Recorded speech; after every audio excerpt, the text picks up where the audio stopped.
Welcome students, हम बात करेंगे प्रॉब्लम की जो कि रिलेटेड है ट्रिपल एंगल आइडेंटिटीज के ऊपर। मतलब कि अगर एंगल जो है उसको, जो एक गिवन एंगल है या जो हमारा एक्यूट एंगल है उसका 3 टाइम्स कर दिया जाए, ठीक है, तो उसकी वैल्यू हम कैसे मालूम कर सकते हैं? शॉर्ट वे में उसका एक फार्मूला बनाया गया, ठीक है। अब उससे रिलेटेड एक क्वेश्चन, एक आइडेंटिटी है ट्रिग्नोमेट्रिक जो कि लिखा हुआ है sine 3 theta divided by cosine theta plus cosine 3 theta over sine theta, जो कि इस पूरे एक्सप्रेशन को अगर आप सॉल्व कर लें जो इससे वैल्यू आएगी, या सिंपल आप ये करेंगे 2 टाइम्स कोटेंजेंट 2 थीटा और इसमें थीटा की वैल्यू पुट कर लें तो ये वही आंसर आएगा जो कि लेफ्ट साइड का आ रहा है। और डोमेन भी हम यहाँ से देख सकते हैं इस फंक्शन की, कि इधर से मालूम करना जरा मुश्किल है लेकिन यहाँ से मालूम करना डोमेन वो आसान हो जाता है काफी हद तक, ठीक है।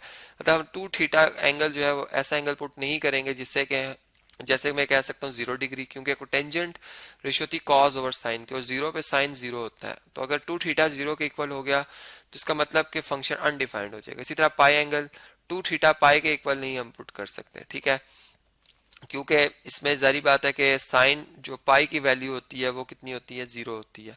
तो इसका मतलब कि अगर 2 थीटा जो है वो पाई के इक्वल नहीं, तो थीटा इटसेल्फ किसके इक्वल नहीं होगा? 90 के इक्वल नहीं होगा, ठीक है। मतलब इस तरह से हम वो बड़े आसानी से बता सकते हैं कि इस फंक्शन की डोमेन क्या है और फिर के क्या इससे वैल्यू आती है, तो वो निकालना आसान हो जाता है।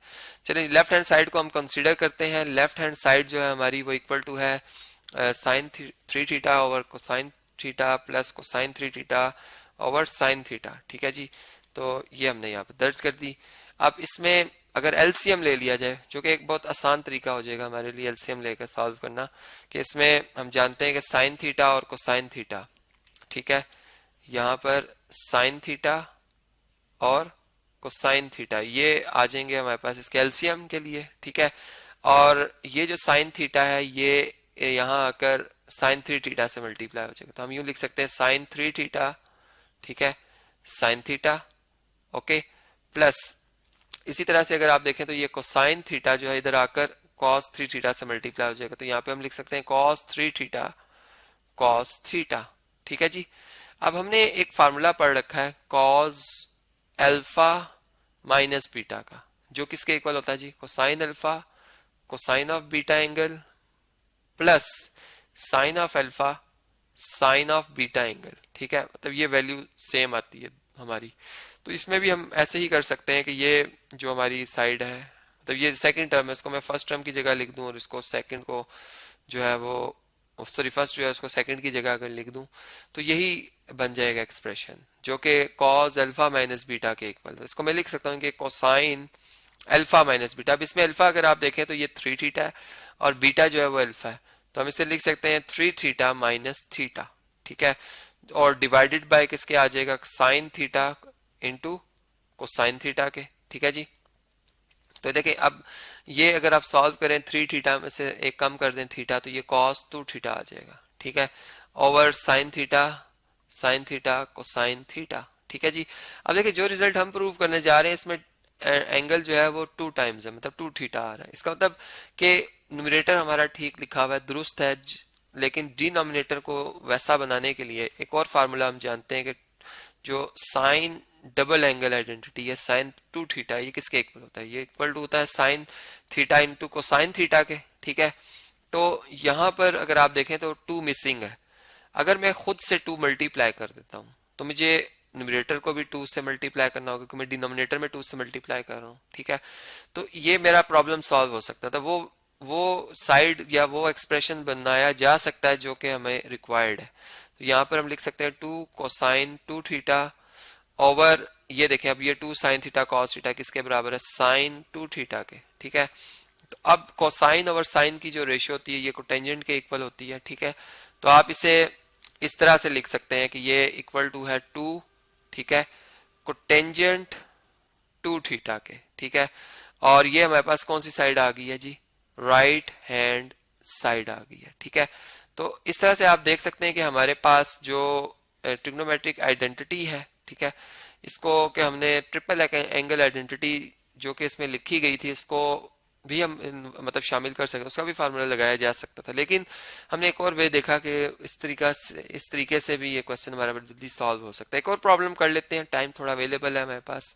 चलें, इसमें इस तरह से है कि अगर लिखा होता साइन 3 थीटा, ठीक है, ओवर चलें यहाँ पर अगर फर्ज करें लिखा होता साइन टू थीटा, ठीक है, sine of two theta minus sine of theta, ठीक है, तो ये किसके बराबर आना था? ये बराबर आ जाना था जी 2 times cos theta, 2 times cos theta plus 1 के, ठीक है।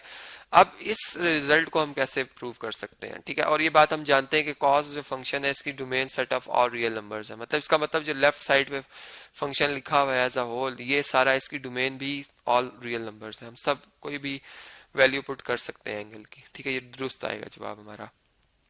तो लेफ्ट हैंड साइड कंसीडर कर लेते हैं जी, ठीक है, और इसको हम लिख सकते हैं साइन 3 थीटा, ठीक है, ओवर साइन 2 थीटा, ठीक है, और माइनस साइन थीटा, ठीक है। अब देखिए जो रिजल्ट हम प्रूव करने जा रहे हैं उसमें कॉस थीटा लिखा हुआ है, मतलब सिंगल एंगल है, ठीक है।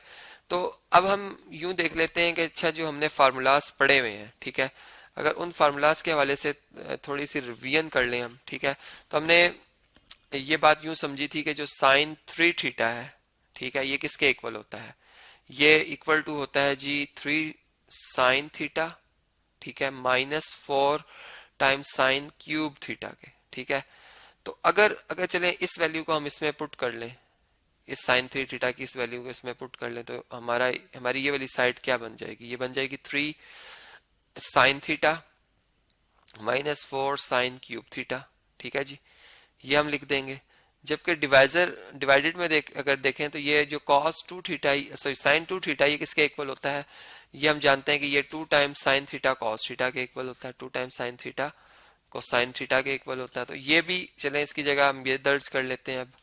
तो यहाँ पर क्या आ जाएगा? 2 times sine theta cosine theta, ठीक है जी, और माइनस साइन थीटा। आप देखें न्यूमरेटर और डिनोमिनेटर से हम साइन थीटा कॉमन ले सकते हैं, ठीक है। अगर हम साइन थीटा न्यूमरेटर से कॉमन ले लें तो यहाँ पे 3 -4 साइन स्क्वायर थीटा रह जाएगा, ठीक है।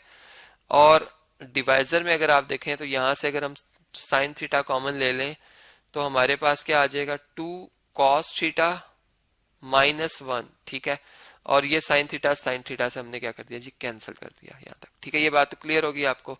अब देखें इसमें मजीद हम क्या और इसको सिंपल बनाने के लिए कर सकते हैं, 3 -4।